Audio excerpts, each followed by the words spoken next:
स्वागत है आपका अगली सभा में अगले मेथड के साथ। मेथड का नाम है कैपिटलाइजेशन ऑफ प्रॉफिट मेथड। ध्यान से सुनिएगा, capitalization of profit method. Profits जो भी होंगे ना, उनको हम कैपिटलाइज करने वाले हैं इस बार, और उस कैपिटलाइज्ड प्रॉफिट को यूज करके गुडविल का वैल्यू निकालने वाले हैं। ठीक है, कैपिटलाइजेशन का मतलब क्या होता है? बहुत वास्ट मीनिंग है कैपिटलाइजेशन का, हमें वो सब समझना नहीं है। हमें सिर्फ कैपिटलाइज्ड प्रॉफिट का मतलब ये समझना है कि when the profit is divided by rate of return. नहीं यार, नहीं बोलना चाहिए ये sentence.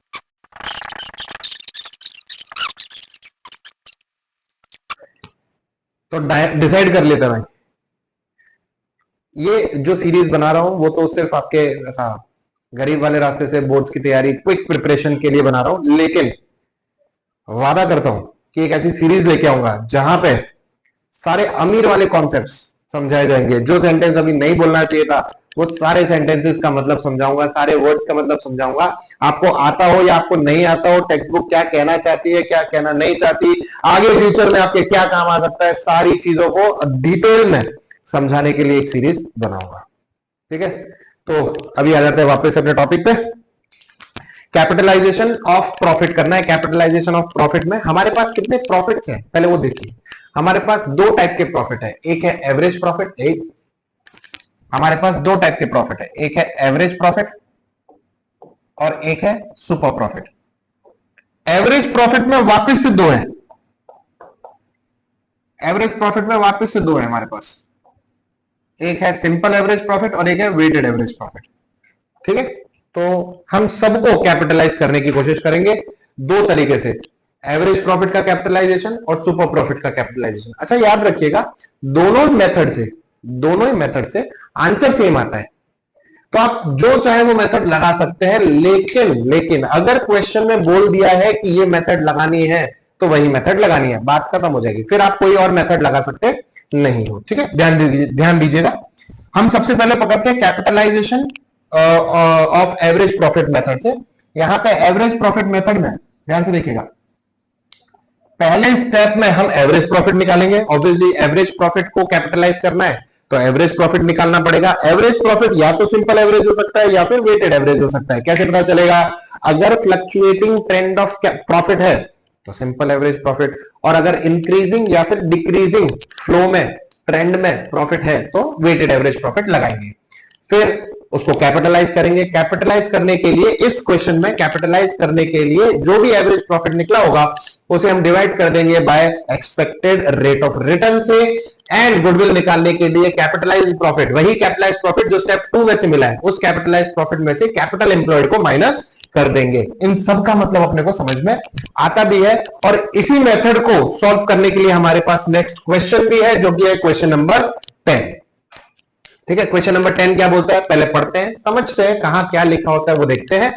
From the following information of नई and Rutvik's firm determine the value of goodwill of partnership firm on the basis of capitalization of average profit method, weighted average profit method। लिख दिया, weighted average profit method को capitalise करके जो method है उसको follow करना है। And पहले weighted average निकालना पड़ेगा। चलो weighted average निकालते हैं सबसे पहले। तो weighted average profit निकालने के लिए आपको पता है हमें क्या बनाना है, दो कॉलम्स और बनाने हैं।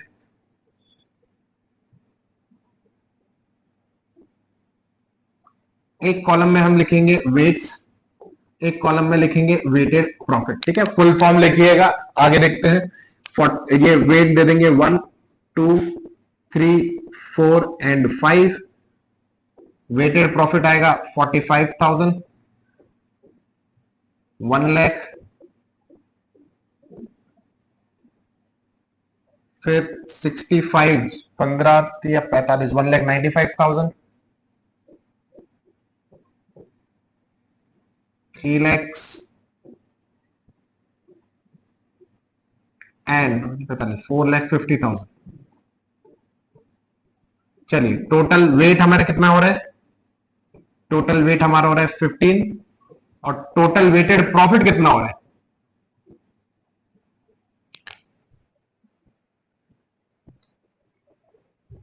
7 8 9 10 10,40,000, 10,90,000, 10,90,000। 10,90,000 का हमारा टोटल प्रॉफिट हो रहा है, वेटेड प्रॉफिट। चलिए अब इससे हम स्टेप 1 में क्या फाइंड आउट कर सकते हैं? स्टेप 1 में हम फाइंड आउट कर सकते हैं weighted average profit. Weighted average profit equals to total weighted profit divided by total weight. चलिए टोटल वेटेड प्रॉफिट हमारे पास आया है 10,90,000 डिवाइडेड बाय 15, कितना हो रहा है? 72,667। इसको भी राउंड ऑफ अपने ने किया है। फटाफट से थोड़ा सा रुपीस का सिंबल लगाना भूलना नहीं है बार बार बेटा, ठीक है? रुपीस का सिंबल लगा के इसको मैं थोड़ा सा हाईलाइट कर देता हूं। ये फाइनल आंसर नहीं है इसीलिए थोड़ा सा हल्का सा हाईलाइट किया है। स्टेप 2 पर आते हैं। स्टेप 2 पर हमें इसी वेटेड एवरेज प्रॉफिट को कैपिटलाइज करना है। ध्यान से, इसी वेटेड एवरेज प्रॉफिट को हमें क्या करना है? कैपिटलाइज करना है, ठीक है? इसको भूल जाइए। वेटेड एवरेज प्रॉफिट को हमें कैपिटलाइज करना है, तो जो वेटेड एवरेज प्रॉफिट निकाला है उसको हम डिवाइड कर देंगे एक्सपेक्टेड रेट ऑफ रिटर्न से। चलिए फॉर्मूला लिख रहा हूं,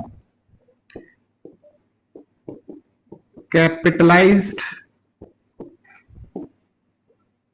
वेटेड, कैपिटलाइज्ड प्रॉफिट लिख देता हूं, थोड़ा सा इजी रहेगा। Capitalized profit equals to weighted average profit divided by expected rate of return in percentage. ये परसेंटेज का बटन दबाना है, डिवाइड करने के बाद परसेंटेज का बटन दबाना है। अगर आप भूल जाते हो परसेंटेज का बटन दबाना तो मल्टीप्लाई बाय 100 कर देना, ठीक है? भूलना नहीं। अरे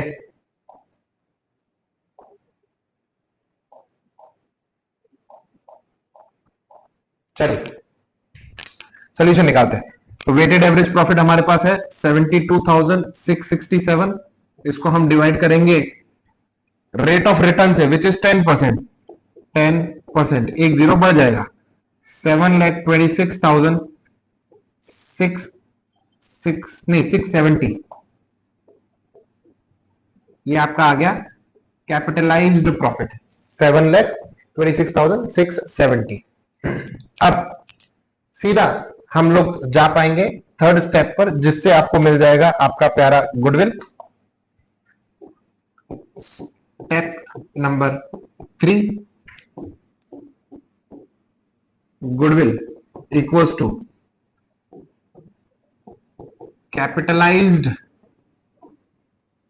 प्रॉफिट। मेरे पास जगह कम है, थोड़ा सा इसको मैं साइड में कर रहा हूं।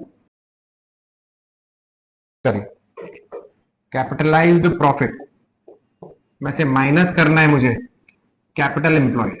कैपिटल एम्प्लॉयड, अगर आप लोग बार बार भूल जाओगे कि फॉर्मूला में क्या था तो गड़बड़ हो जाएगा। याद रखिएगा कौन सी चीज में से किसे माइनस करना है वो आपको याद रहना चाहिए, उल्टा नहीं कर देना गलती से भी। कॉमन मिस्टेक्स है ये सारी चीजें, ठीक है?